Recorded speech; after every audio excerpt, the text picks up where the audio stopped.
Apa kabar? Luar biasa bersama Ya. Tuhan.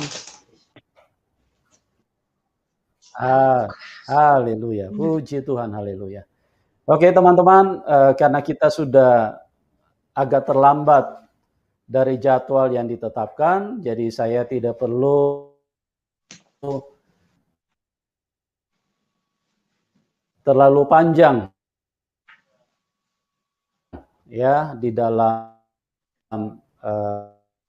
kata-kata pembukaan. Kita ke sumber teman-teman pada waktu itu kanan yang begitu hebat atau pencobaan yang begitu berat sehingga mereka mengalami kuasa Tuhan di dalam kehidupan mereka. Oke Pak Matius, waktu dan tempat saya serahkan kepada Anda. Silakan Pak, Bapak bisa ceritakan gimana kejadian yang sebenarnya yang Pak alami pada waktu itu. Baik. Ya. Assalamualaikum warahmatullahi wabarakatuh. Salam sejahtera bagi kita semua. Puji Tuhan, saya bersyukur malam hari ini. Pertama-tama saya patut bersyukur kepada Tuhan.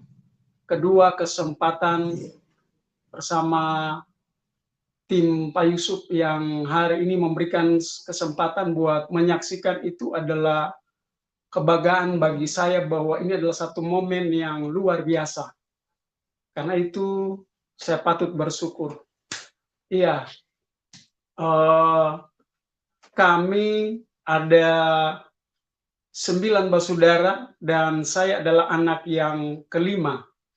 Saya adalah anak nomor 5. Bapak Ibu, saya ceritakan kesaksian ini sejak tahun 1999 saya bekerja sebagai sopir angkut yang ada di salah satu provinsi Maluku Utara. Dan waktu itu saya sering jemput penumpang. Kejadian waktu itu mungkin Bapak Ibu ingat kejadian di Ambon. Jadi saya jemput 1 minggu tuh ada 2-3 kali saya ke pelabuhan jemput penumpang. Dan waktu pengungsian dari Ambon ke Maluku Utara, semakin pengungsi tiap hari semakin berdatangan. Provinsi itu semakin hari semakin seram. Ya. Saya lihat, karena saya yang saksikan sendiri, saya yang bawa mobil, saya yang antar mereka. Terkadang saya udah nggak tahan.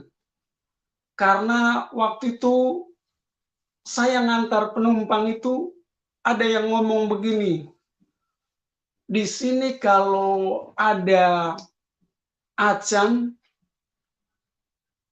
dan obet, ini yang dimaksudkan acan itu adalah dari kaum muslim, dan obet itu adalah Nasrani, dan obet itu adalah tandanya mengikat kepala kain merah dan acan itu mengikat kepala kainnya warna putih.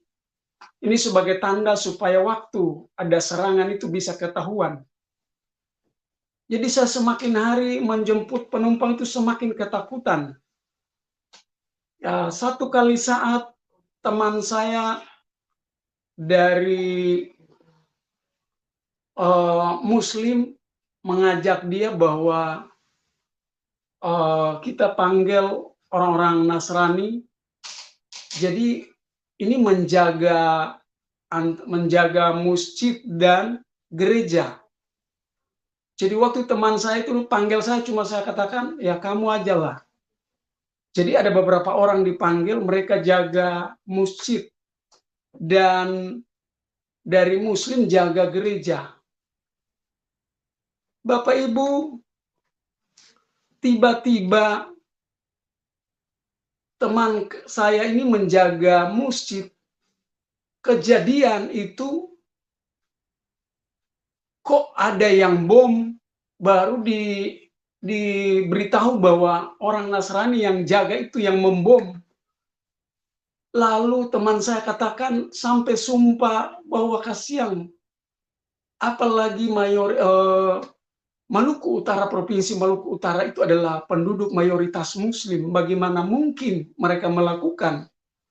Tetapi itulah realita.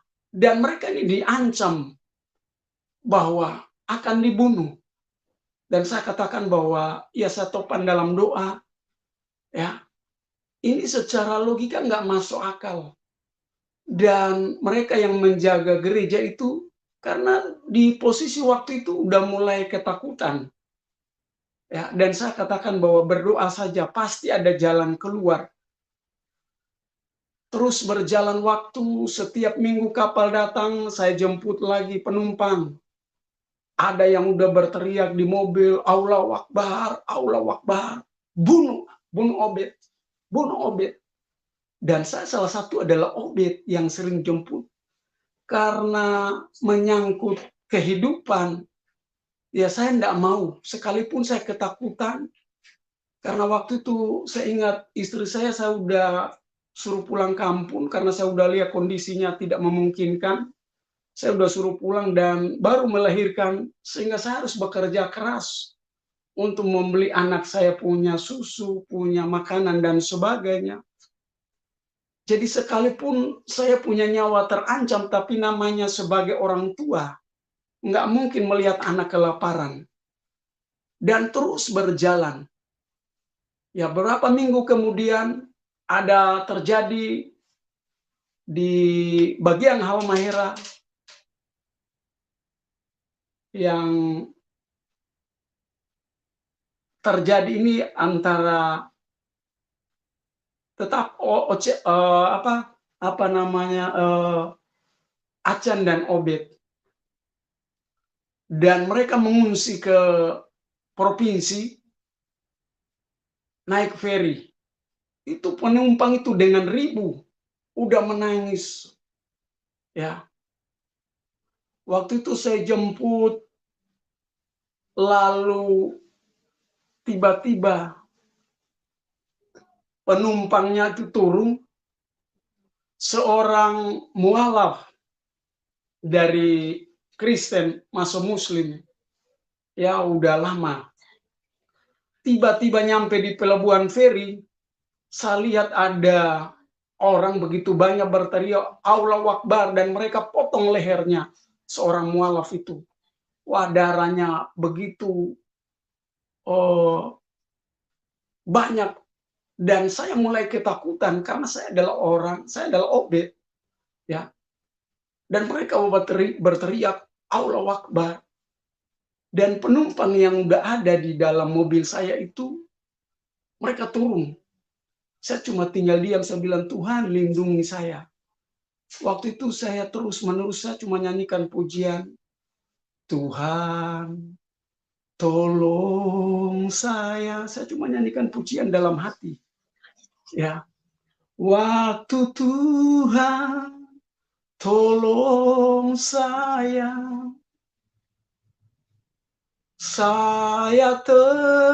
tersesatlah jika tiada Tuhan. Waktu Tuhan tolong saya. Pujian ini saya terus nyanyikan cuma di dalam hati. Tetapi secara manusia saya takut. Karena saya lihat kiri kanan rebah. Dan saya lihat ada yang namanya Obed atau orang Nasrani udah dimengungsikan ke asrama Polda, ke asrama Tintara.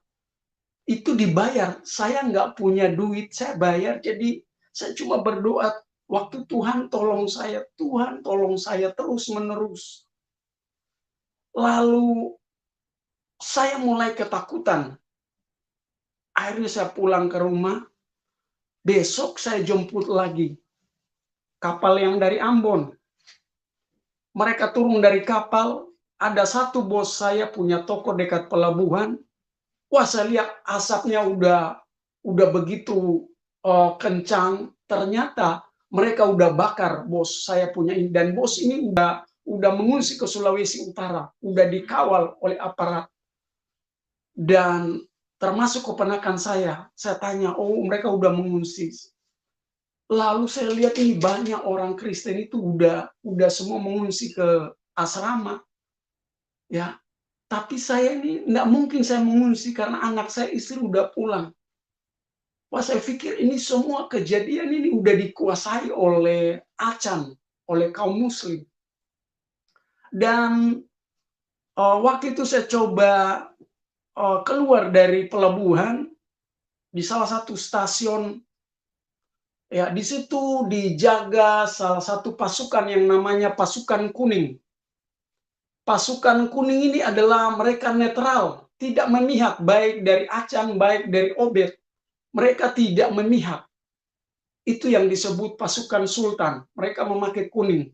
Mereka membela yang namanya Nasrani. Mereka menyelamatkan.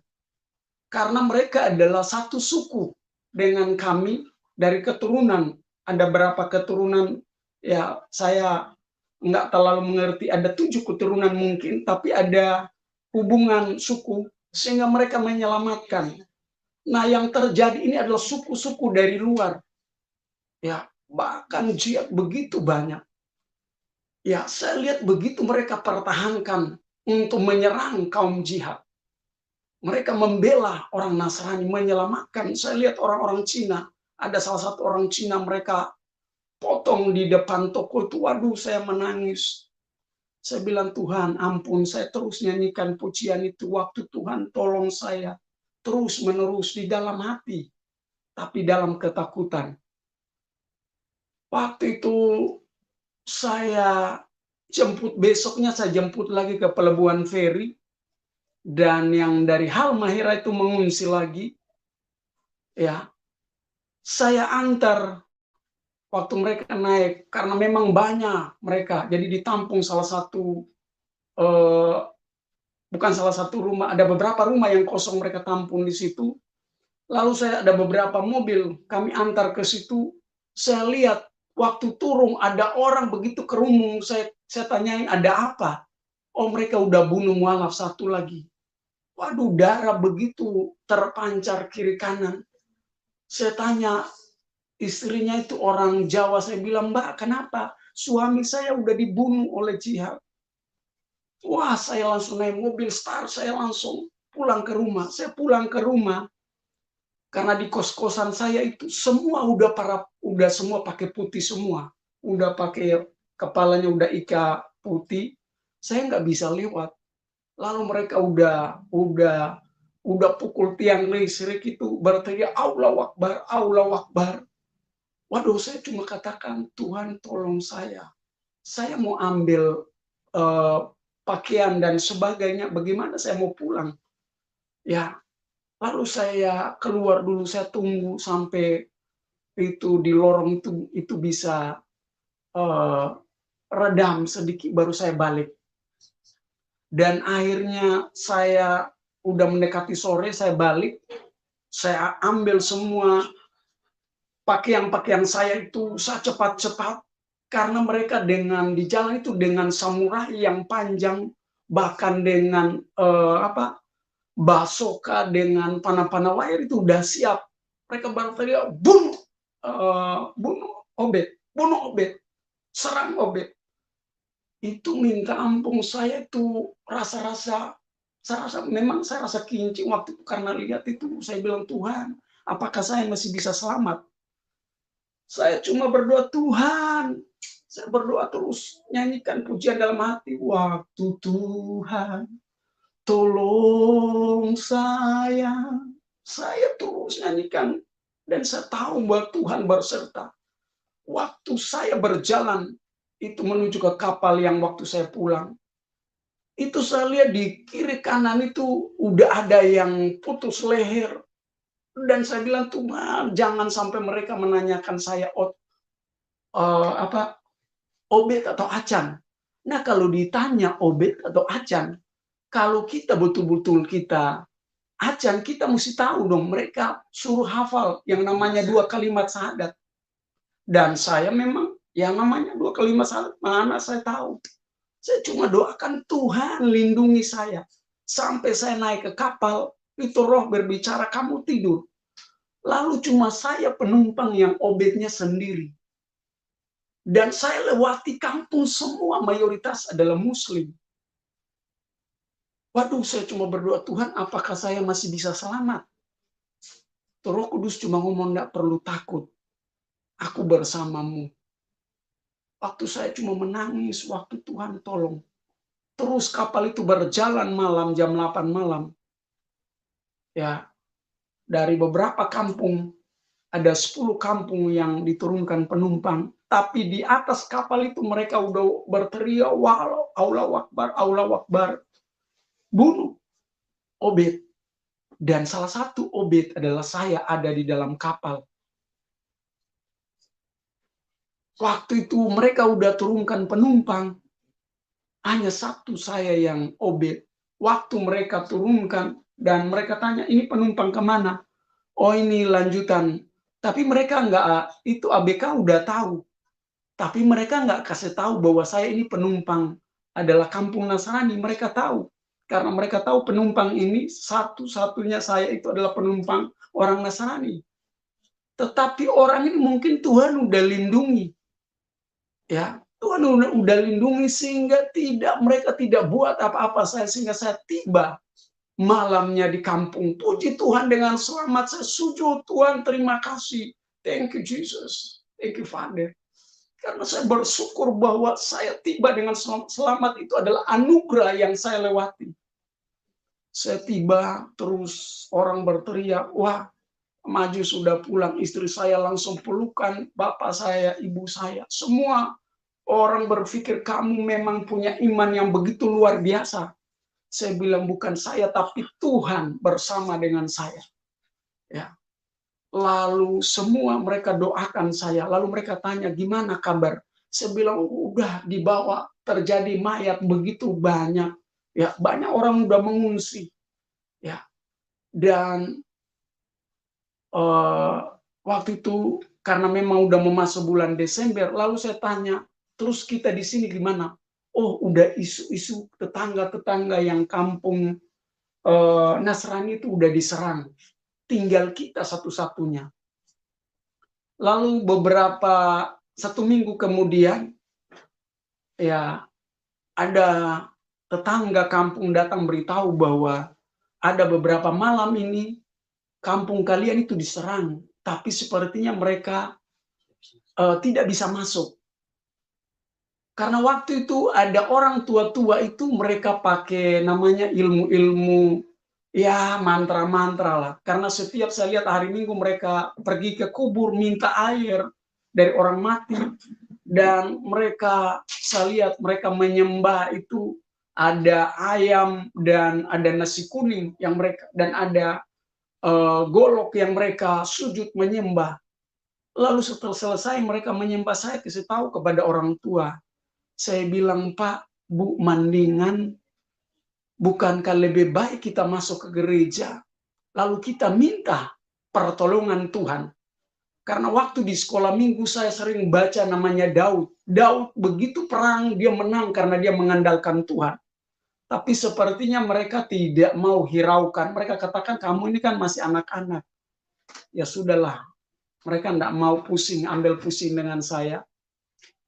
Ya, masuk Desember, ini semakin hari udah semakin orang udah nggak rayakan Natal. Mereka udah ketakutan.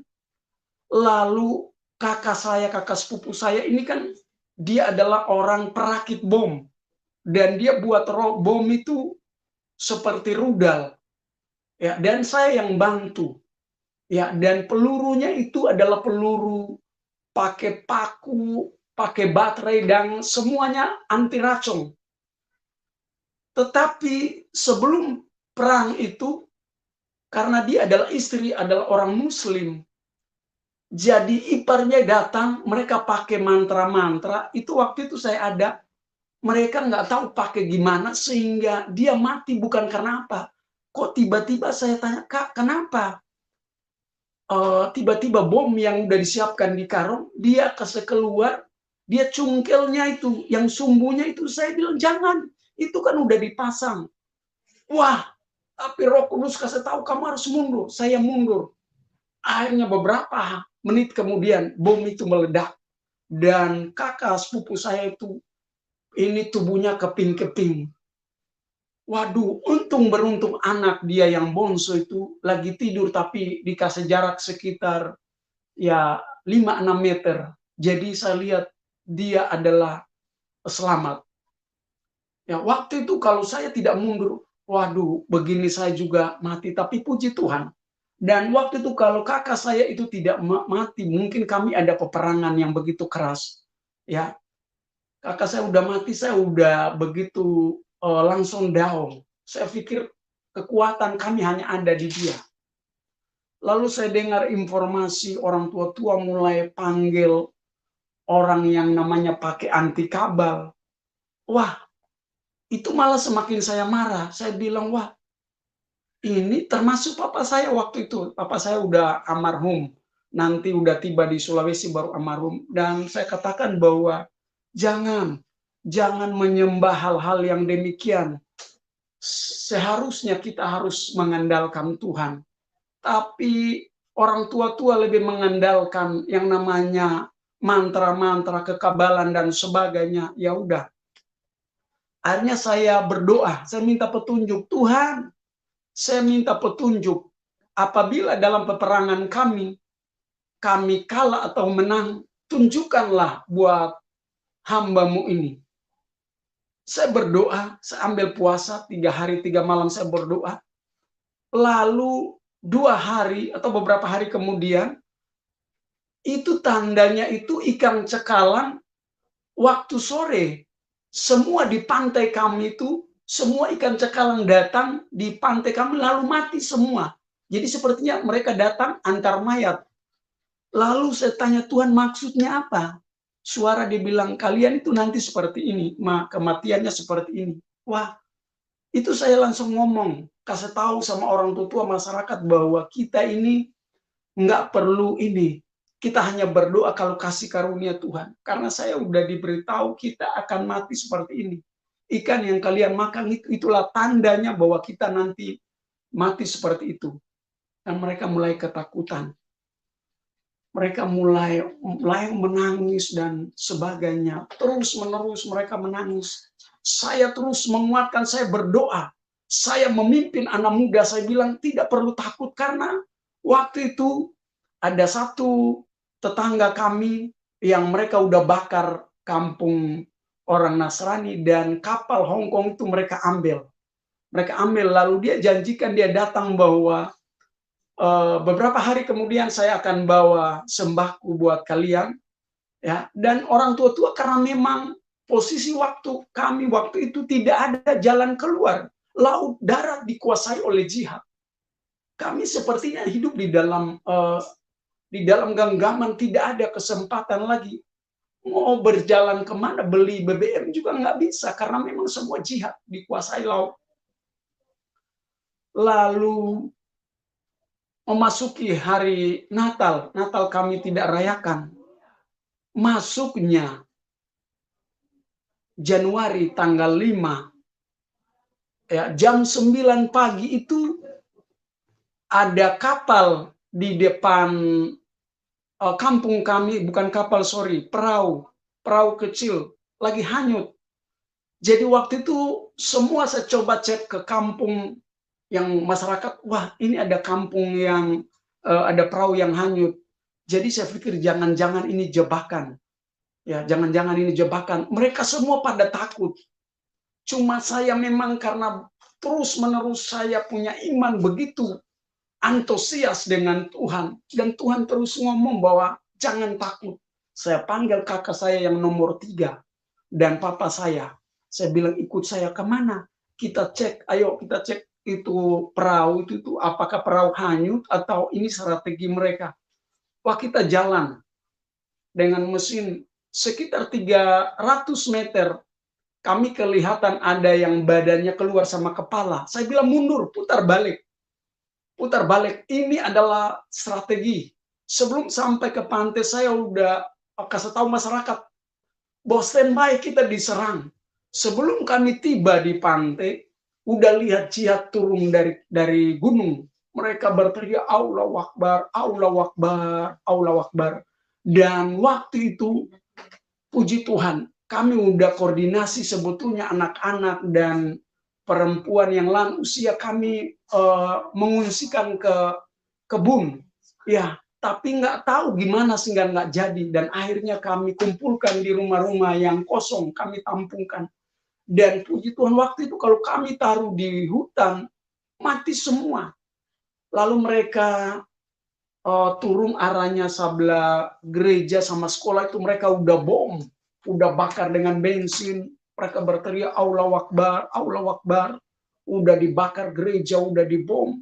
Dan waktu itu saya lihat peperangan itu kebanyakan banyak pakai senjata.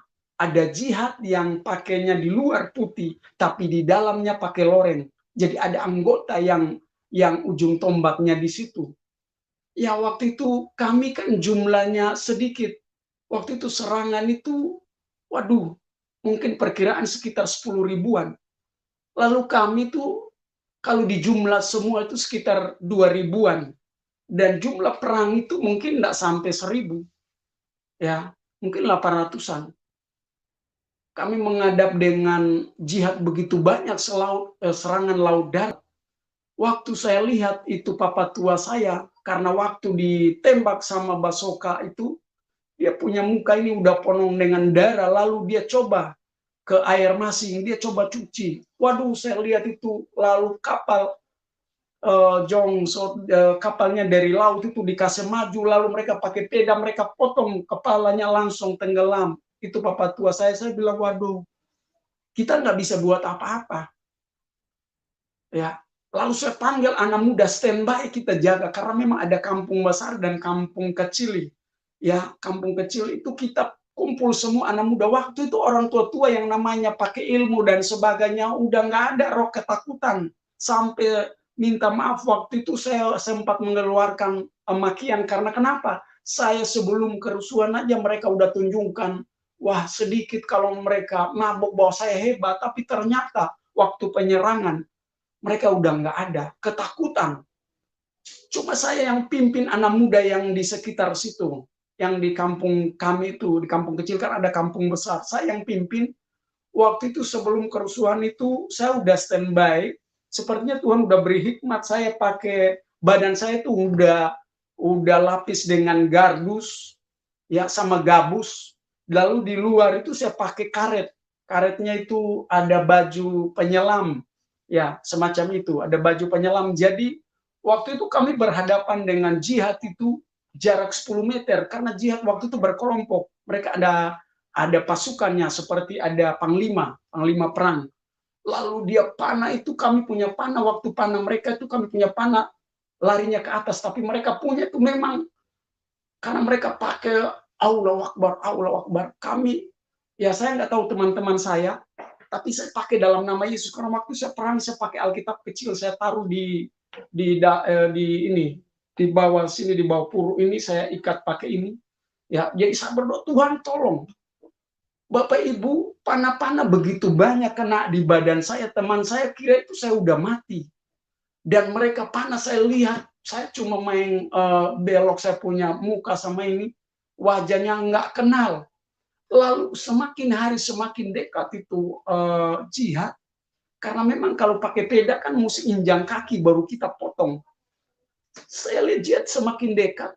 Wah, saya rencananya udah mau potong, tapi peda saya kan tumpul. Saya bilang, waduh, nggak mungkin.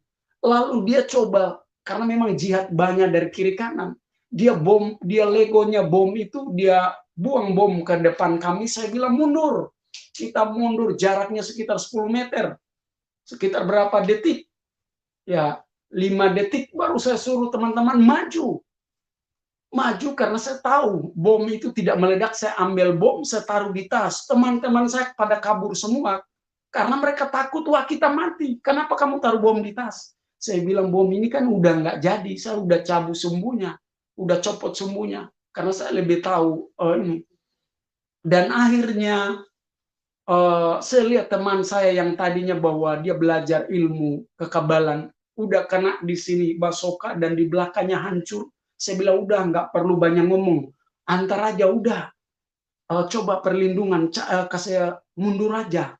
Lalu karena saya lihat itu kejadian waktu itu di sebelah kampung kami kan ibaratnya gaya letter U. Jadi di depan rumah kami itu jadi harus menyeberang lewat lautan. Ada sekitar 200 meter. Dan waktu itu jembatannya udah ambruk dan ada tiang-tiang jembatan. Dan saya lihat ada satu ibu, ya suaminya itu dia udah berenang. Saya tanya, kok mana istri? Istri saya udah dibunuh sama jihad. Saya ingin menolong tapi nggak bisa. Lalu saya lihat dari jauh, itu istrinya udah dipotong kepala, cuma anaknya dia yang lagi bayi itu dia lagi menyusui. Dia nggak tahu mamanya udah mati. Dan saya kasih tahu bahwa ini ada anak kecil yang masih hidup. Saya tahu.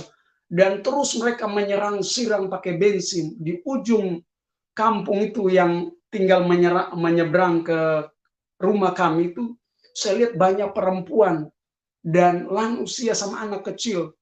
Mereka coba berenang ke saya dan saya suruh berenang dan saya coba selamatkan. Saya ditembak pakai senjata dan pakai panah. Saya coba berteriak dalam nama Yesus, semua nggak kenal. Saya coba selamatkan itu oma sama anak yang ada 2 cucu, satunya sekitar umur 2 tahun dan satunya 3 tahun. Omanya udah lompat duluan, dia berenang, dia pegangan di tiang itu. Lalu cucunya yang satu dia langsung peluk oma itu, lalu yang satu lagi datang dan saya lihat jihad itu keluar pakai panikang babi, mereka tikam oma itu, oma tenggelam dan 2 cucu ini berteriak oma tolong, berteriak mereka oma tolong, omanya udah tenggelam, mereka berpegangan di tiang. Saya lihat jihad ambil batu yang gede itu mereka lempar kepada kedua anak ini. Waduh, anak ini tenggelam. Saya bilang, ini sadis ya. Apakah mereka tega? Ya, banyak. Dan saya lihat salah satu ipar saya juga dipotong kepalanya itu, ya, kepalanya terbelah. Ya, tinggal mau mati, tapi karena dia di laut, dia takut jihad, dia ambil yang namanya gabusnya kelapa itu, dia tutup kepalanya sampai besok dia masih hidup. Ya, lalu terus-menerus serangan kami bertahan. Saya suruh anak muda bahwa buat pertahanan di sini. Saya ambil istri saya, anak saya, bahkan orang yang udah usia. Saya perang dan sementara perang saya mengungsikan mereka dulu ke hutan. Saya antar dulu ke ini. Jadi saya sementara perang, sementara lagi antar. Yang mana orang udah nggak jalan. Lalu saya temu ada 2 ibu yang sementara lagi orang berhadapi dengan perang, mereka lagi berteriak, tolong, mereka berteriak, saya kira apa? Mereka lagi melahirkan anak. Dan anak itu sampai sekarang hidup dan dinamakan adalah kerusuhan. Wow, saya bilang ini Tuhan. Dan anak ini selamat. Bayangkan ibu lari itu dengan kandungan begitu ini. Saya bilang udah. Waktu itu nggak pakai potong, memang gaya binatang. Saya suruh lari aja. Wah, kebetulan waktu mama saya kan disebut adalah bidang kampung. Saya suruh mama saya potong aja. Yang penting selamat, darah begitu mengalir. Saya bilang, oke lari aja. Saya lindungi. Dan saya suruh buat pertahanan. Terus kita buat pertahanan. Jihad udah serang kampung besar, udah hancur. Tinggal kampung tengah. Kampung tengah itu kita bilang pertahanan. Maksudnya pertahanan apa? Supaya orang-orang ini bisa selamat. Yang tadi mereka dari kampung besar bisa berenang, bisa selamat. Jadi kami bertahan di situ. Saya sambil antar dulu mereka, selamatkan dulu. Ya, terus pertahanan semakin hari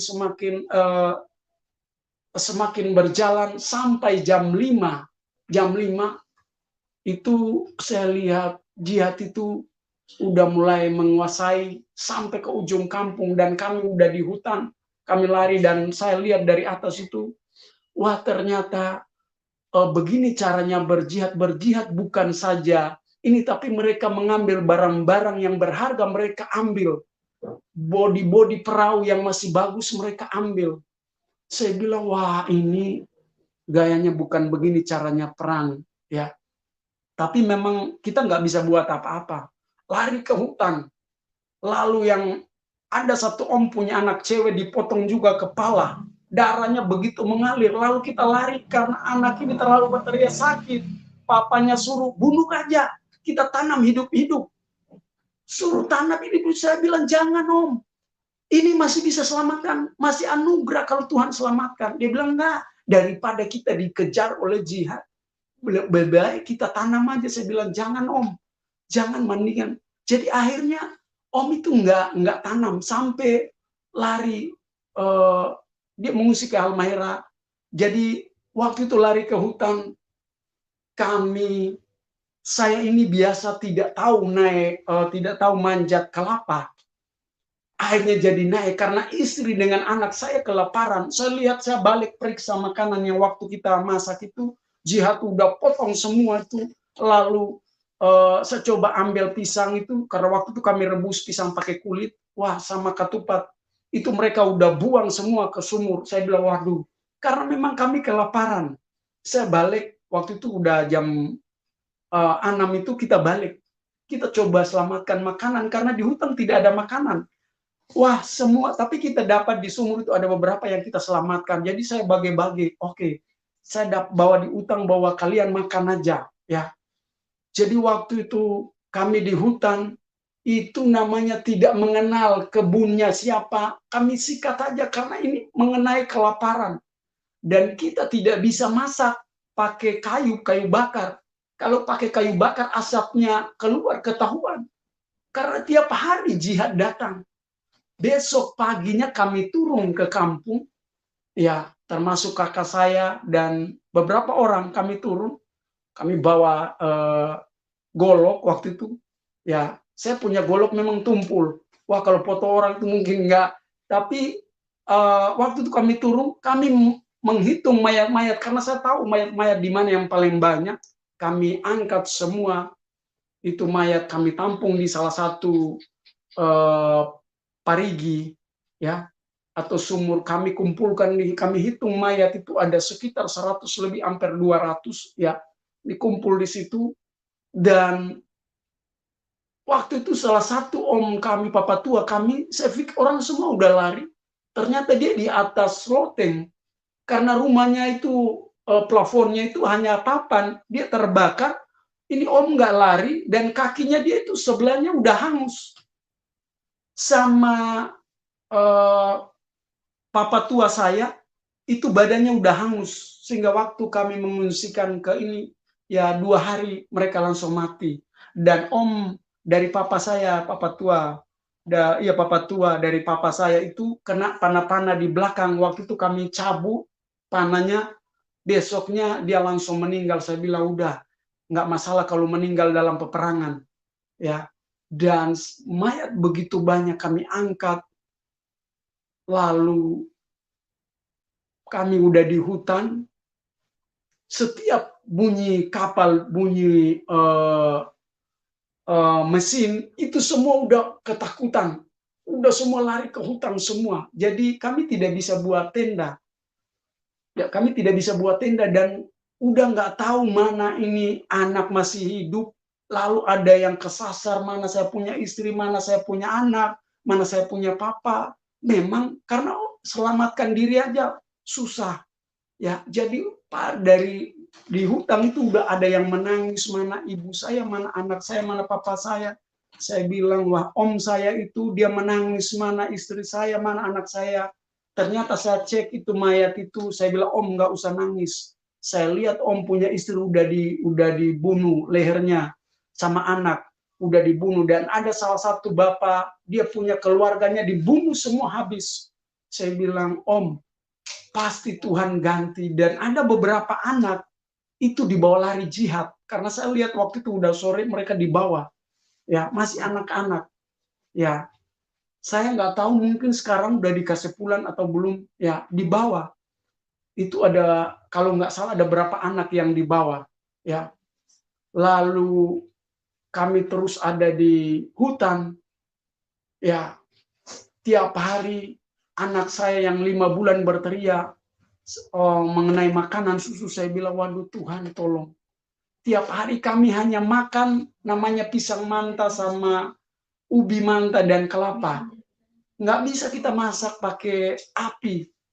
Karena tiap hari ada kapal putih, ada beberapa selalu datang. Dan waktu itu ada utusan dari tetangga kami, ya, dia cari kepala desa kami, dan waktu itu dia bawa beras.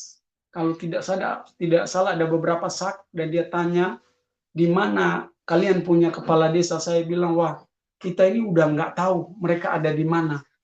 Lalu saya katakan bahwa ada apa? Oh, jadi bagus ketemu kepala desanya. Jadi saya bilang, wah, ini orang begini banyak, kita nggak tahu.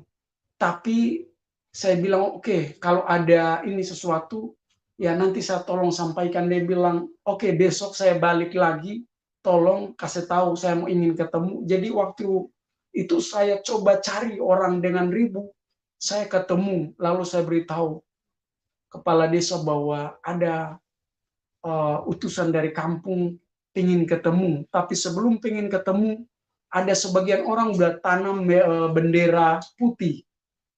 Bendera putih bahwa tanda menyerah. Saya bilang, wah, menyerah apa ini? Ternyata kepala desa itu waktu itu ngomong, besoknya dia datang, dia katakan begini, kalau kalian menyerah perang, maka akan dibunuh semua. Ya, akan dimusnahkan semua. Tetapi kalau menyerah, masuk muslim, kalian selamat. Lalu waktu itu saya nggak senang loh. Saya katakan, kok berarti dipaksa dong. Ya cuma waktu itu kita udah runding, orang tua-tua katakan mau gimana lagi. Kita ini masih dengan ribu. Jadi jalan satu-satunya mereka ngomong kita harus cerdik seperti ular dan tuli seperti burung merpati. Saya bilang oke. Ya, yang jalan yang terbaik. Ya, lalu saya waktu itu saya coba mengungsi saya tinggalkan istri sama anak saya ke salah satu Tanjung. Karena waktu di Tanjung itu ada kapal Filipina sering datang ke situ. Saya mau ikut kapal itu karena saya nggak mau jadi mualaf. Saya bersembunyinya di mana? Di atas, saya manjat kelapa, saya sembunyi di atas kelapa. Ya, saya nggak mau. Karena waktu itu udah mereka ambil keputusan bahwa beberapa minggu kemudian atau berapa bulan kita akan semua dimuslimkan semua. Waduh, saya bilang saya enggak mau. Bayangkan saya enggak mau, itu waktu itu mereka kasih info kalau kamu enggak mau, keluarga kamu sama istri akan dibunuh. Waduh, saya akhirnya pulang. Saya pulang dan saya pikir, wah, enggak bisa saya lakukan. Lalu kami waktu itu dikumpulkan semua di lapangan kosong. Lalu ada berapa kapal yang mereka datang. Lalu mereka katakan, kalau kalian menyerah perang, kalian akan dibunuh semua. Tapi kalau kalian menyerah masuk muslim, kalian akan selamat. Jalan satu-satunya hanya itu, kami harus masuk muslim. Masuk muslim semua waktu itu udah sepakat. Ya, kepala desa udah teken pernyataan.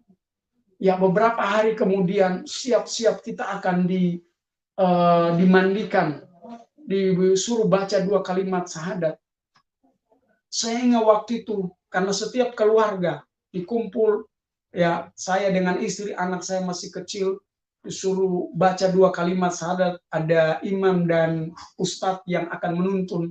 Ya, waktu saya baca itu, hati saya berat, tetapi roh Tuhan berbicara, jangan takut, bahwa aku menyertai. Hati saya menolak bahwa Tuhan tidak mungkin, lebih baik saya mati. Tapi saya ingat istri dengan anak dan papa saya bahwa ini orang dengan ribu. Saya ingin itu wandingan saya jadi martir daripada. Tetapi memang betul Roh Kudus kasih ingat bahwa ya kita harus cerdik. Akhirnya udah saya ikut. Lalu beberapa minggu kemudian kami terus untuk belajar namanya hukum-hukum Islam. Ya, disuruh mengaji dan saya salah satu dipilih untuk menjadi ajan, ya, setiap subuh bahkan setiap sore, bahkan tengah hari itu, ya saya udah lupa itu disuruh ajan. Ya, saya menolak, tapi mau nggak mau kita harus lakukan. Kalau kita menolak, imam ini sama ustadz keras, berarti kita udah tahu, mereka udah tahu bahwa kita keras kepala. Lalu ada om saya katakan bahwa kamu nggak takut, kamu lihat pendeta udah ditangkap, dan sekarang udah nggak balik, udah dibunuh. Saya sadar, saya bilang oke, ya memang dalam posisi waktu ini kita nggak bisa ambil kekuatan karena kita nggak bisa berbuat apa-apa. Lalu saya ikut, oke saya ikut. Lalu terus berjalan, ya berjalan seiring waktu. Mereka katakan 3 bulan lagi akan disunat massal. Wah, saya bilang waduh, akan disunat massal. Dan waktu itu disunat massal, saya lari. Selarinya kemana? Ke Tanjung itu saya tunggu kapal Filipina lagi. Saya nggak mau disunat. Saya sampai puasa 3 hari 3 malam. Tuhan, kok kenapa demikian? Saya dengar semua udah disunat. Ya, anak istri udah disunat. Kalau perempuan cuma ditandai. Tapi kalau laki-laki, waduh. Lalu waktu itu om saya sama tante itu mereka bawa surat dari istri saya dan mama saya katakan bahwa kalau kamu tidak pulang, mama dan istri ini menjadi jaminan mereka akan bunuh. Dan mereka bawa itu ada cookies donat untuk membujuk saya supaya saya balik. Dan saya, Roh Kudus ingatkan saya anak saya balik. Udah, saya nggak mau disunat. Tapi waktu itu disunat itu ada, saya lihat paling banyak itu ada medis kedokteran banyak dari Malaysia, banyak dari luar negeri.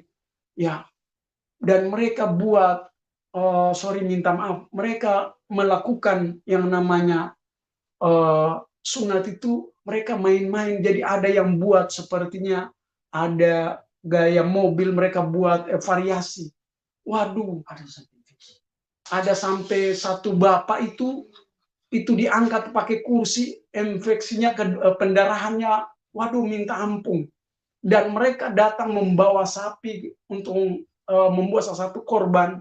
Mereka begitu antusias bahwa ini orang dengan ribu untuk menjadi mualaf. Jadi mereka memberikan kami sapi. Lalu kami kan dari dulu memang kalau sapi sih jarang kami makan. Ya, dan waktu itu mereka mandiin kami itu katakan bahwa biarlah muka kalian itu bercahaya. Ya. Lalu terus seiring waktu tiap hari kami dijaga ketat. Kalau mau keluar kemana-mana itu harus ada laporan. Ya, harus diberitahu. Nggak bisa, nggak ada informasi, harus ada catatan, ya. Mau kemana-kemana harus ada pemberitahuan, ya. Kalau tidak, jaminannya keluarga. Satu kali saat kami disuruh jaga di pos, ya. Waktu itu disuruh jaga di pos, kalau tidak salah beberapa hampir hampir 5 bulan 6 bulan udah ada aparat dikirim, ya. 31 aparat dikirim dari Jawa, mereka untuk menjaga keamanan. Tetapi saya lihat sepertinya ada mereka memihak. Dan saya lihat aparat kok bisa waktu disuruh kami jaga di pos, ya waktu itu disuruh kami main kartu, ada kesalahan sedikit. Wah, kami diberikan hukumannya di mana? Masuk dicelup di laut dari malam sampai pagi sampai di leher. Waduh, saya bilang ini kejam. Ini beruntung enggak mati. Yang dicelup di laut itu siapa? Kakak saya. Dan beruntung karena memang kami itu di desa itu mencarinya itu hanya di laut, nelayan. Jadi kalau mau direndam di laut, kami udah tahan uji. Ya, dan puji Tuhan kakak saya itu sampai pagi dia nggak meninggal, tapi matanya pucat karena kedinginan. Saya bilang ini gaya penjajahan Belanda, ya. Lalu saya lihat itu mereka melakukan, ada banyak gadis-gadis yang mereka hamilin, ya. Dan itu orang tua lagi lihat, tapi nggak bisa buat apa-apa. sampai mereka pulang ada banyak anak muda, ya, ada banyak cewek-cewek yang hamil. Saya bilang ini nggak adil, kok dikirim begini mereka lakukan, tapi kita nggak bisa buat apa-apa. Ya, lalu saya berdoa, saya puasa, Tuhan, saya minta Tuhan kirim kapal untuk saya bisa. Waktu itu saya mau ke Halmahera tapi nggak bisa. Tuhan tunjukkan jangan. Saya mau ke Sulawesi Utara. Saya berdoa, puasa 3 hari 3 malam. Saya berdoa. Berapa kira-kira 1 minggu kemudian dikirim salah satu kapal. Ya, kapal yang datang ini saya bilang, wah, saya cek kapal apa ini sebetulnya. Kapal dari Swiss. Wah, saya bilang, Tuhan, ini saya nggak bisa speak, saya nggak bisa ngomong bahasa Inggris dan sebagainya. Saya bilang nggak bisa. Cuma waktu itu mereka minta tolong saya antar mereka ke kampung besar untuk mereka buat video-video dan foto gereja yang menjadi puing-puing, ya. Dan setelah saya antar balik, saya bilang ini nggak mungkin. Lalu saya berdoa lagi, Tuhan, mana saya minta kapal Tuhan kirim ini? Wah, saya nggak putus asa.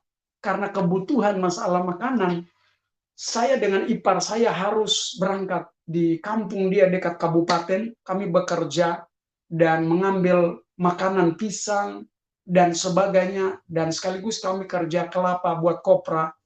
Lalu di sana, Tuhan, saya butuh kapal. Waktu itu kami di sana, ternyata kami di kampung itu dipantau. Ada Ustadz sama imam itu udah beritahu bahwa ada beberapa orang yang bekerja di kampung, tolong pantau dan arahkan mereka supaya mereka mengikuti sholat 5 waktu.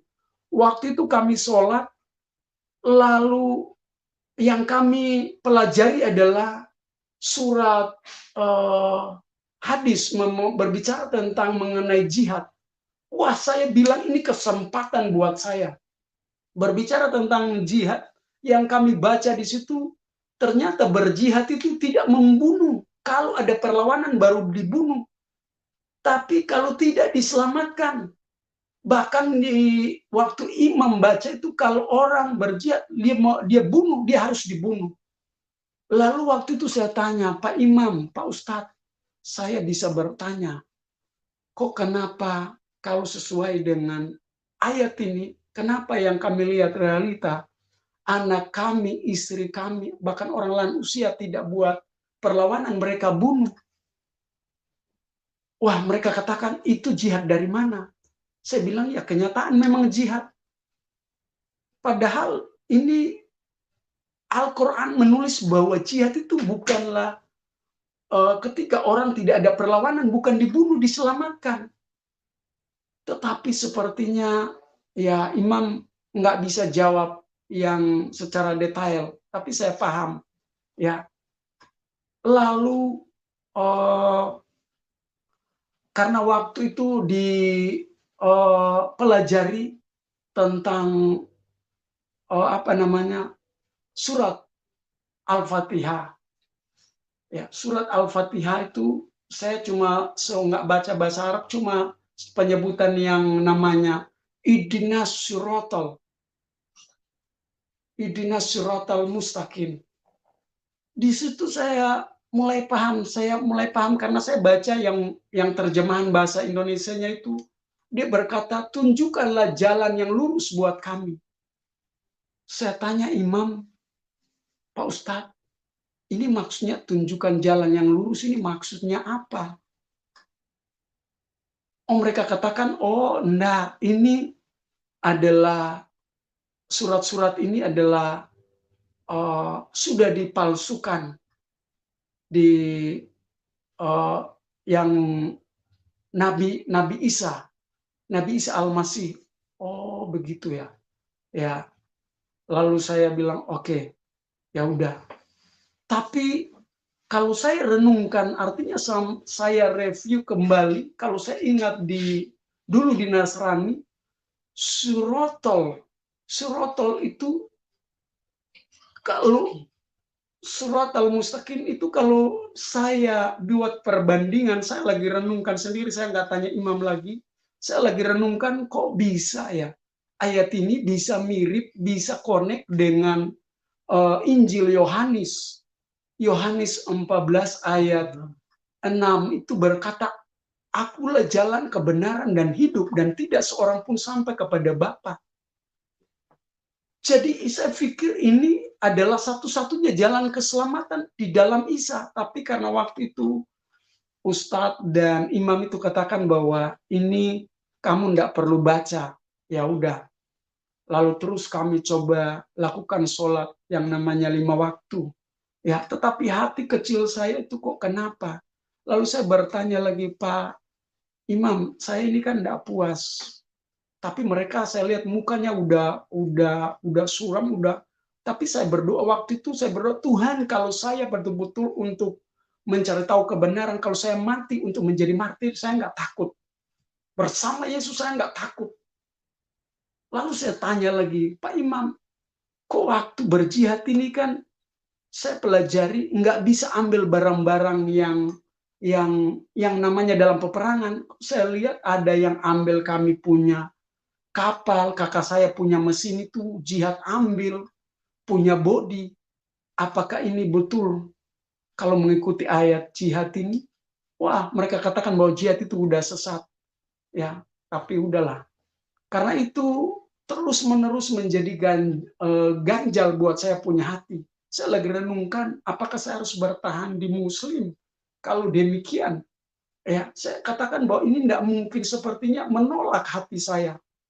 Ya, lalu saya berdoa, Tuhan kirim kapal, ini gayanya tidak mungkin. Saya puasa lagi. Akhirnya besoknya itu kapal tiba-tiba datang di jam pagi-pagi. Saya lihat di jembatan itu, lalu saya tinggalkan pekerjaan, saya coba tanya, kapal ini sebenarnya mau tujuan kemana? Mereka katakan bahwa tujuan ke kampung desa kami, dan desa tetangga kami. Mereka mengambil kopra di sana beberapa hari, kemudian lalu terus ke Sulawesi Utara. Saya bilang, puji Tuhan. Dalam hati saya katakan, ini yang Tuhan kirim buat saya. Saya minta izin pamit sama ipar saya bilang, saya harus pamit. Loh kenapa? Saya harus ikut kapal ini. Karena saya berdoa, inilah Tuhan jawab saya punya doa. Saya ikut kapal itu, tiba di sana, saya kasih tahu mama saya, istri saya, bahwa saya akan berangkat. Saya udah konfirmasi sama tua-tua, saya udah beritahu, dan termasuk kepala desa tidak izinkan. Dia katakan kalau kamu keluar jauh, kamu akan dibunuh, dan keluargamu akan menjadi jaminan. Saya bilang, Pak, kan anak saya nggak bisa mencari di desa, karena saya tiap hari cari driver di ini. Nggak mungkin untuk saya membiayai saya punya keluarga. Tapi dia katakan, kamu udah ingat ada beberapa orang dibunuh karena waktu itu ipar saya dari Muslim mualaf masuk Kristen, mereka bunuh di tengah lapangan, ya, karena dia mualaf, ya. Jadi mereka beritahu bahwa kamu tidak lihat mereka bunuh ipar kamu. Saya bilang, oke. Jadi saya berhikmat, saya berdoa lagi, saya puasa. Saya mengambil puasa full 3 hari 3 malam. Saya bilang, Tuhan, izinkanlah kalau ini betul-betul Engkau utus untuk ke Sulawesi Utara. Maka saya percaya bahwa mereka ini akan keluar dari genggaman ini. Dan Tuhan berbicara bahwa jangan takut, aku bersertamu. Wow, power. Saya bangkit. Saya bilang ini luar biasa. Lalu saya udah nggak ngomong lagi ke kepala desa, kepada tua-tua. Saya hanya dengan istri, dengan orang tua saya. Saya bilang nggak perlu takut sama kakak sepupu saya. Saya bilang kita berdua harus berangkat, tapi kita udah kasih tahu kapal ini berangkat nanti tengah malam, ya.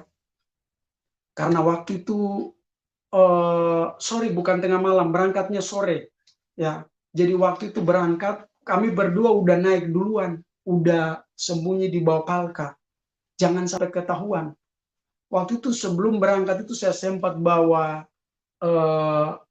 pisau, ya, untuk berjaga-jaga, karena ada tetangga yang di kampung itu dulu berjihad di kami itu. Saya takut nanti dia bisa bunuh di tengah perjalanan. Lalu saya bawa pisau itu, ya, kalau orang Makassar itu disebut adalah Badi, ya. Tapi waktu itu saya bawa itu firman Tuhan itu jelas. Itu Roh Kudus ingatkan, kalau kamu bawa itu berarti kamu sedang cari masalah. Wow, saya tersungkur, saya bilang, Tuhan, saya minta ampun. Ini kan Tuhan yang menuntun semua, ngapain kamu bawa itu? Jadi saya tersungkur, ngapain kamu bawa itu? Wah, saya tersungkur, saya bilang, Tuhan, saya minta ampun. Lalu saya katakan sama, ada beberapa anak muda dan berapa orang tua-tua, termasuk sekdes, saya bilang, kalau kalian bisa ikut saya, mereka takut. Kami lihat kalau kamu bisa selamat, baru kami salut. Saya bilang, iman saya berbeda dengan iman kalian. Saya nggak takut karena kita udah baca 2 kalimat syahadat, tetapi itu dipantau, tidak sembarangan. Lalu saya berdoa, Tuhan, kalau saya udah mati, Tuhan tidak utus, maka mereka juga nggak akan keluar. Dan puji Tuhan, kami berangkat dari sore, tibanya di Sulawesi Utara itu. Dan waktu itu dia beritahu bahwa Sulawesi Utara udah diserang, udah rata habis. Tapi Roh Kudus ingatkan buat saya bahwa itu bohong semua. Sulawesi Utara itu masih utuh. Sehingga saya tidak takut. Itu suara itu memang kedengaran jelas.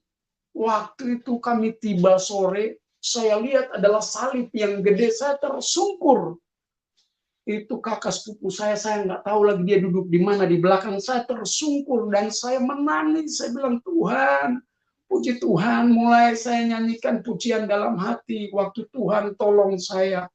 Oh, waktu Tuhan tolong saya, kalau tidak saya sesat. Terus saya nyanyikan. Tiba di pelabuhan, kami nggak ada slop, langsung jalan. Ya, kami cegat itu oplet, ya. Lalu kami naik. Dari situ ke provinsi itu kami naik perjalanan sekitar 1 jam atau 2 jam. Ya, kami naik waktu itu tidak ada uang dan mereka begitu welcome, begitu menyuruh bahwa silahkan dan turun, dan akhirnya kami naik oplet turun, kami sambung ke terminal, naik bis turun juga kami nggak bayar. Saya katakan bahwa kami ini kesasar, nggak punya uang, dan itu semua adalah semua rencana Tuhan. Kami tiba lalu kami saksikan di gereja gereja besar, salah satu gereja besar kami saksikan, dan mereka berikan kami makan, minum, ya. Dan beberapa hari kemudian ada satu tim yang namanya tim Solidaritas, ada gabungan dari Maluku Utara dan Maluku Ambon, ya. Mereka coba diskusi dengan kami, menanyakan ya keadaan di sana. Kami katakan bahwa sudah hancur, kami minta bantuan supaya ada kapal perang atau kapal yang paling besar bisa mengangkut kami. Dan mereka katakan, nanti kita ketemu gubernur, ya. Gubernur dulu, baru nanti kalau dia udah kasih jadwal, baru kita bisa ketemu. Dan waktu itu mereka katakan 3 hari kemudian kita akan ketemu gubernur. Waktu itu 3 hari kemudian kami dipanggil tim itu, lalu kami bincang-bincang dan dia tanya, dia begitu terharu bahwa ingin menyelamatkan masyarakat yang ada di sana. Lalu dia udah coba kontak bahwa antara dua, pakai kapal perang atau pelni. Tapi waktu itu dia katakan bahwa kalian berdua standby aja. Saya coba kontak dulu ke pusat. Dia coba kontak ke pusat. Waktu itu presiden itu dia katakan bahwa masalah konflik di sana itu Sulawesi nggak perlu campur tangan. Mereka akan tangani. Jadi jawaban itu gubernur kasih tahu bahwa tidak ada, kalian cari jalan keluar aja. Saya bilang, waduh, saya langsung down. Saya bilang, wah, tapi saya nggak putus asa. Saya terus berdoa, Tuhan. Dan beberapa hari kemudian, tim Solidaritas ini memberitahu ada salah satu, saya sebut dia itu adalah penolong, ya. Kenapa saya sebut dia adalah benar-benar Tuhan utus, adalah orang yang menolong kami, ya. ada seorang misionaris, ya, dia undang kami di salah satu gereja, dia butuh kesaksian kami. Waktu kami bersaksi, dia katakan bahwa ini dia yang saya cari-cari kesaksian seperti ini. Lalu dia panggil kami secara pribadi, dia memberi kami makan, lalu dia ceritakan, lalu dia kasih kamera, bahwa kalian berdua ini harus balik dan mengambil dokumentasi di sana. Itu untuk mencari dana supaya bisa membantu kalian. Dan waktu itu karena gubernur udah nggak ada kabar, lalu saya teringat bahwa dulu bos saya ada seorang pengusaha pembeli lobster di Maluku Utara. Saya teringat dan saya coba lacak nomornya, alamatnya, dan puji Tuhan, saya ketemu dengan bos itu. Lalu saya ketemu, lalu saya bincang-bincang masalah kampung kami. Saya ceritakan semuanya, lalu bos itu menangis. Lalu dibilang, apa sekarang ini, bagaimana cara saya? Tetapi waktu dia renungkan sedetik, lalu dia katakan, Majus, kalau begitu apa yang saya bantu? Dia katakan bahwa, oke, tidak ada jalan keluar. Saya siapkan kapal saya ada 25 ton. Biasa dia beli udang lobster itu, dia jangan nampung di situ. Udah, saya pakai kapal ini aja. Seberapa aja nanti kita angkut anak muda, kita culik. Maksudnya dia bawa anak muda, selamatkan dari hidup yang begitu ketakutan. Ya, lalu dia tanya, apa-apa yang saya siapkan? Saya nggak tahu dia udah beli BBM, ya. Dan juga saya bilang kalau di sana kita jangan bawa aparat yang Nasrani. Kita harus bawa aparat yang namanya aparat Muslim. Kalau Nasrani bisa bentrok karena di sana ada aparat Muslim dan mereka memihak. Dan dia katakan dia bayar aparat dari marinir yaitu Muslim untuk mengawal kami. Dan tujuan kami ke sana itu, kalau ditanya ini bos ini adalah menyamar membeli lobster dan menagih utang. Dan betul waktu kami tiba di sana adalah subuh, ya. Dan ada berapa anak muda yang kami bawa dari sini untuk ketemu orang tua karena sebelum kerusuhan mereka lari. Lalu mereka turun. Lalu habis itu kami dipanggil semua aparat yang ada di pos itu, ditanya semua, lalu dicek karena aparat kami bawa dari Sulawesi itu adalah Muslim, mereka tidak bisa berbuat apa-apa. Bos saya itu adalah orang Nasrani. Saya takut mereka buat apa-apa yang jadi, ya karena ada aparat dari Muslim, jadi mereka nggak bisa buat apa-apa. Lalu kami di situ ada sekitar 1 minggu, ya bos itu udah jalan dulu, ya sama aparat ini nagih utang. Lalu saya udah koordinasi dengan istri, dengan papa saya, dan anak muda. Saya kumpul ada sekitar 20 lebih, hampir 30. Saya bilang, kalian siap, kita akan berangkat ke Sulawesi. Supaya kalian bisa selamat. Oh, mereka begitu antusias bahwa puji Tuhan. Karena waktu setiap hari Minggu, itu kami lari ke hutan. Kami berdoa di hutan, kami nyanyikan Yesus Kawang yang sejati. Saya katakan kalau hari ini kalian bernyanyi bahwa Yesus Kawang yang sejati, iman kalian itu, kalau kita udah selamat, jangan kalian kembali kepada hal-hal yang lain. Lebih baik iman kita ini sampai mati. Saya memberikan respon buat mereka. Mereka katakan oke. Jadi saya katakan bahwa ini kita bernasar. Ya, dan akhirnya tinggal beberapa hari lagi kami akan berangkat dan tidak diizinkan oleh kepala desa dan aparat. Kalau kami berangkat, ya udah tahu bahwa kami akan dibunuh, keluarganya akan dibunuh. Jadi mau tidak mau saya harus berhikmat. Ya beberapa hari tibanya saat kami akan berangkatnya malam. Ini anak muda ini saya udah suruh jalan ke Tanjung supaya kami samparin mereka. Dan anak saya yang umur 5 bulan dan istri mama saya itu udah bawa pakai perahu, dia dayung. Dan saya itu belum jalan karena saya harus cerdik. Saya masih ada di situ supaya mereka kelihatan saya nggak jalan. Jadi kakak saya itu udah nggak ikut karena dia diberikan mandat oleh saya katakan tadi adalah misionaris itu, dia memberikan dokumentasi, dia mengambil foto dan sebagainya, akan mengirim, dan dia katakan saya tidak ikut lagi. Oke, enggak masalah. Jadi waktu itu kapal jalan jam 1 malam, itu saya sembunyi di Palka lagi. Anak muda itu udah nunggu di Tanjung itu, dan istri dan anak saya itu mama udah hantar. Ya, tapi waktu itu tiba di sana saya berdoa, apakah mama saya ini nanti selamat?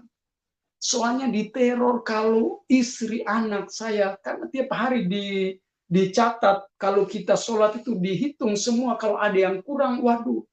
Lalu saya berdoa semoga keluarga yang kami udah berangkat itu mereka tidak bunuh. Lalu kami mampir salah satu desa, dan bos saya menagih hutan di situ. Lalu mereka naik, mereka tanya ini kapal dari mana? Ya, karena aparat yang marinir itu dia beritahu bahwa ini dari Sulawesi Utara.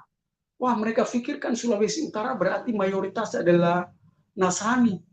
Dan saya lihat mereka waktu naik itu berbondong-bondong, mereka turun, ternyata mereka udah mulai ngomong kasar. Mereka ambil peda, katanya mau bunuh kita semua. Dan saya paham, saya sedikit mengerti. Akhirnya saya kasih tahu, bos kita harus lari. Saya ambil peda, saya potong talinya yang diikat di dermaga itu. Langsung saya bilang, bos, gasnya kencang. Waktu itu yang bawa kapal itu adalah seorang Gorontalo, ya, kaptennya itu. Dia naik gas, saya bilang kasih habis volumenya. Kalau enggak kita dikejar mati. Ya, istri saya dengan anak saya itu udah kepanasan di bawah Palka, sama anak muda yang berapa orang di bawah, hanya beberapa orang aja yang di atas. Setelah di tengah laut baru saya kasih tahu, bos, untung beruntung kita selamat. Ya, untung beruntung kita selamat. Dan besok paginya itu ombak begitu hebat. Tapi akhirnya saya berdoa, Tuhan selamatkan kami. Kami tiba jam 10 pagi. Saya teringat terus saya nyanyikan pujian itu, bahwa Tuhan tolong saya. Dan kami tiba, puji Tuhan, dengan selamat. Dan bos kumpul anak-anak muda tadi itu yang bawa, dia berikan pekerjaan. Ya, dia memberikan makanan buat mereka. Bos ini begitu hebat, padahal dengan kita itu belum lama kenal. Tapi karena semua, karena kasih karunia Tuhan. Ya, sehingga kami bisa dilindungi. Waktu saya tiba di di Sulawesi Utara, saya karena memang bekerja sebagai driver, saya tiba di Sulawesi bekerja sebagai driver, saya dikatakan bahwa kamu udah, waktu itu sempat ada mereka mendengar kesaksian saya. Mereka berkata bahwa, wah, kamu ini udah mualaf ya, udah dimuslimkan. Saya katakan iya, tapi hati kami enggak ini. Tapi karena itu keadaan terpaksa, mereka katakan bahwa, wah, kamu ini udah antikris. Ya, kamu ini udah murtad. Saya langsung down, saya bilang saya enggak murtad. Yang serang ini juga adalah seorang penatua, bahkan majelis. Saya bilang, waduh, kenapa saya harus mengalami begini? Tapi saya berdoa, Tuhan ampuni.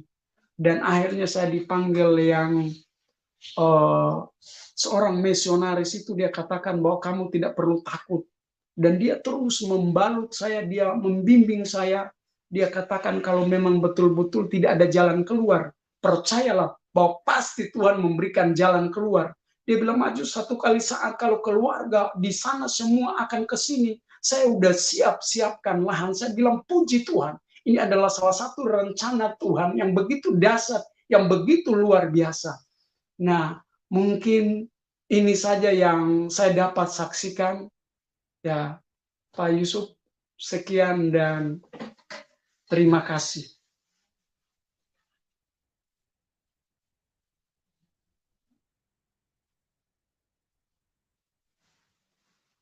Halo.